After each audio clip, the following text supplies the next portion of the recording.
आज मी पिंपरी चिंचवडच्या परिसरामध्ये आहे।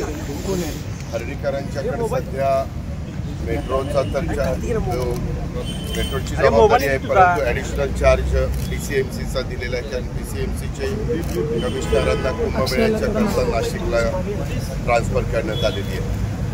तर सकाळी मी नेहमीप्रमाणे पिंपरी चिंचवडला निघणार होतो। हर्डीकरांनी मला सांगितलं की दादा पहिल्यांदा 7 वाजता आपण इथं येऊया, इथं तुम्ही 7:15 या आणि हा ब्रिज बघा। अशाच पद्धतीचं दुसऱ्याही ब्रिजचं काम चाललेलं आहे। जर कोणते अधिकारी चांगलं काम करत असतील तर आम्ही पण ते पाहिलं पाहिजे, चांगल्या कामाचं कौतुक पण केलं पाहिजे। आता येताना ब्रिजवरनं बरेचशा आमच्या नागरिक भेटले, त्यात महिला होते, त्यात पुरुष होते। त्यांनी त्यांच्या काही गोष्टीचं त्यांनी कौतुक केलं। ब्रिज सुंदर झाला आहे, जायला यायला सोयीचं झालं आहे।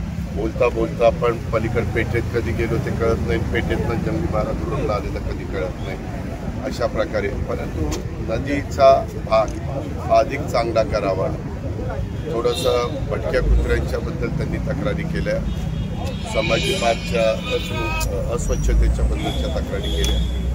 शेवटी काय होतं, नुसतं मंत्रालयामध्ये बसून या गोष्टी समजत नाही। कधी अशा पद्धतीनं राऊंड मारले तरी आपल्यालाही स्वतःला पाहता येतं आणि नक्की नागरिकांचे काय प्रश्न आहेत ते प्रश्न, त्यांची अपेक्षा असते की आम्ही ज्यावेळेस लोकप्रतिनिधी म्हणून काम करत असतो त्यावेळेस आमचे प्रश्न सुटले पाहिजे। पण त्यांची अपेक्षा बरोबर आहे, त्याच्यात दुमत असण्याचं काही कारण नाही।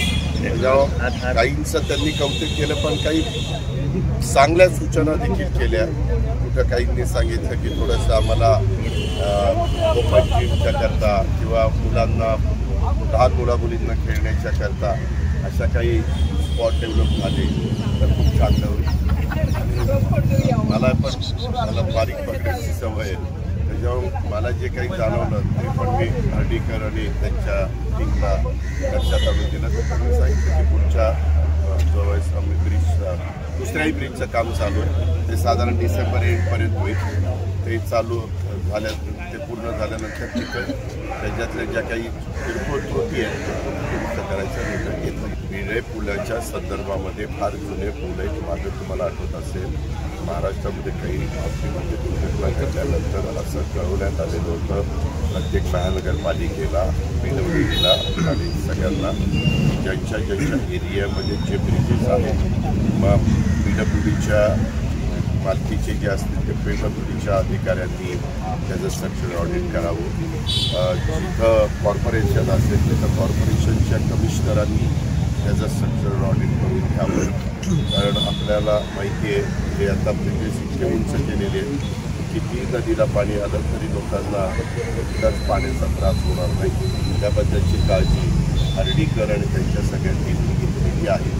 आणि त्यावेळेस मी विचारलं, कारण परवा मागच्या ट्रीपला मी खडकवासल्याच्या खालचा ब्रिज आहे, खालचे फोटो पण माझ्याकडे, त्याची पण जरा दुरावस्था झालेली आहे, तर तिथं काय आपण दुसरा पर्याय करू शकतो त्याबद्दलची चर्चा झाली। तर फार महत्त्वाचं आहे, कारण तिकडं आपली खडकवासल्याची चौपाटी आहे, त्या चौपाटीला इकडनं नांदेड सिटीच्या ह्या बाजूने लोक जात असतात। तर तिथं त्यांना त्याचं प्लॅन इस्टिमेट करायला सांगितलेलं आहे। त्यामुळे आम्हाला जलसंपदाची जागा लागेल, जलसंपदाच्या संदर्भात गाडींशी बोलणं झालेलं आहे,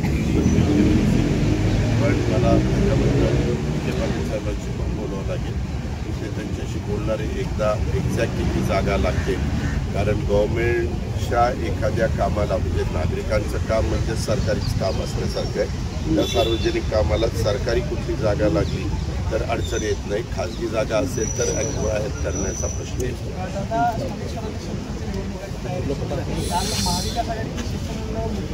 ठीक आहे, त्याच्याबद्दल काल माझी चर्चा झाली, काल मी प्रेसला भेटलं, त्याच्याबद्दल उत्तर दिलेलं आहे। प्रत्येकाचा अधिकार आहे कुणाला भेटावं कुणाला न भेटावं। डेमोक्रेसीमध्ये, लोकशाहीमध्ये ह्या गोष्टी चालतात आणि जिथं कुठं कंप्लेंट करायची असते ते कंप्लेंट करतात।